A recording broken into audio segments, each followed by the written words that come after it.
सुरक्षित शनिवार में हम लोग का विषय है वज्रपात, जिसको बोलते हैं ठनका या बिजली गिरना। ठीक है, उसके बारे में हम लोग को जानकारी देना है और तुम लोग को ये सारी चीजें जानकारी लेना है और उसका अमल भी करना है ना।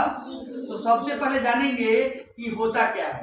तो जब क्या होता है, बारिश के मौसम में बिजली चमकती है ना, तो ऋणात्मक आवेश क्या हो जाता है, बहुत ज्यादा हो जाता है, उसके चलते ये वज्रपात होता है। ये गर्मी के दिनों में होता है ना, तो ये भी हम लोग जानेंगे कि कैसे होता है।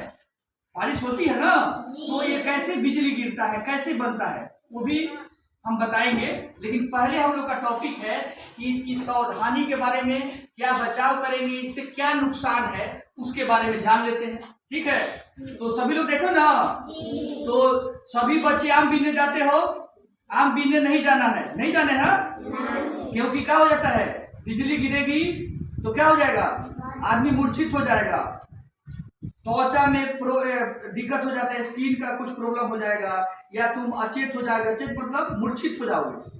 यहाँ तक कि कभी कभी बच्चों की मृत्यु हो जाती है, बड़े भी आदमी की मृत्यु हो जाती है। ठीक है, तो ये सारी चीजों पर हम लोग को क्या करना है, अमल करना है, ध्यान से सुनना है और उसका अमल भी करना है। अपने घर पे ही जाके बताना है, भाई बहन कुछ होता है तो इस तरह का काम न करें। तो सबसे पहला टॉपिक है आपका प्रभाव। इसका क्या क्या प्रभाव हो सकता है। मान लो कि इसके चपेट में आने से हमारा शरीर, जैसे घर किस चीज से बनता है, ईंटा से बनता है ना, सब ईंटा लगता है, बहुत सा ईंटा है, उसी तरह हमारा बॉडी जो है कोशिका से बनता है। किससे बनता है, कोशिका को मिला के बनते हैं ऊतक। क्या बोलते हैं, ऊतक को इंग्लिश से बोलते हैं टिश्यू। क्या बोलते हैं, टिश्यू। अब टिश्यू से अगर ये आप उसके प्रभाव में आएंगे तो टिश्यू क्या होता है, डैमेज होता है। शरीर का टिश्यू क्या होता है, डैमेज होता है, नुकसान होता है। अगर बिजली लगेगी तो ये ब्रेन है ना, मस्तिष्क, और मस्तिष्क में भी कुछ ऐसा प्रॉब्लम हो जाता है जिससे आप कुछ अलग काम करने लगेंगे, लोग पागल टाइप का करने लगेगा, ये भी हो सकता है। ठीक है, और क्या होगा कि आपके इस असर से नर्वस सिस्टम वही पागलपन वाला हो जाएगा, या आप अचेत हो जाएंगे, यानी मूर्छित हो जाएंगे, आप मर भी सकते हैं।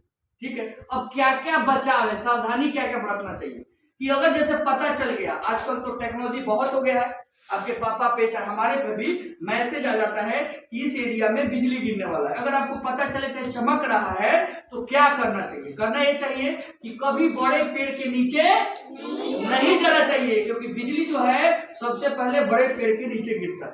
ठीक है, दूसरा बात, खुले जगहों पर भी नहीं रहना चाहिए।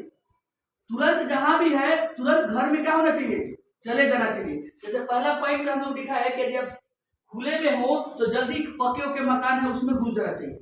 अब बड़ा सा पेड़ है उसके नीचे नहीं जाना चाहिए। बिजली का सामान यूज नहीं करना चाहिए, नहीं करना चाहिए। अगर बिजली का सामान है तो उसको स्विच वगैरह है तो उसको क्या कर देना चाहिए, ऑफ कर देना चाहिए। क्या करना चाहिए, ऑफ कर देना चाहिए। जैसे बिजली का सामान में कौन कौन आता है, मोबाइल, इलेक्ट्रॉनिक सामान है, टीवी है, ये सब क्या है, बंद कर देना चाहिए, उसका यूज नहीं करना चाहिए। क्या होता है, वो सारी चीजों को खींचता है, करंट खींचेगा, बिजली उसी में आ जाएगा और आप इसका शिकार हो जाएंगे। ठीक है, तो बिजली का प्रयोग नहीं करना चाहिए। फिर बहुत से ऐसे है क्योंकि बिजली के सामानों को, उपकरणों को क्या करना चाहिए, हमेशा के लिए बंद कर दिए उस समय, और फिर जब आपका पता चले कि अब खत्म हो गया तो आप उसका यूज करें। ठीक है, जैसे जमीन पर कदापि न जाए, मैंने खुला जमीन है तो उसमें जाकर सो गए, ये सब काम मत करें। अगर ऐसा कुछ करना है तो क्या करना है कि बिजली लगे तो आपको चुपचाप जहां भी है बैठ जाना है, कान को पकड़ लेना है ऐसे। ठीक है, ऐसे झुक जाना। ठीक है, कान इस क्यों बोलते हैं, क्योंकि बहुत सा साउंड होता है, कितना बच्चे डर जाते हैं, नहीं डर जाएंगे, दौड़ रहे हैं, एक ही बार आ गया तो डर जाते हैं, कोई नहीं मिला तो गिर सकते हैं, तो तुरंत वहीं बैठ के मतलब कान दबा दीजिए। गाड़ी में अगर जा रहे हैं मम्मी पापा के साथ तो गाड़ी से उतरना नहीं है, उसी में रहिए। ठीक है, तो ये सारी चीजों को अगर आप सावधानी से बरतेंगे तो इससे आप बच सकते हैं। ठीक है, तो अभी तुरंत सर के साथ एक और वीडियो बनाएंगे जिसमें बताएंगे कैसे होता है। धन्यवाद सर।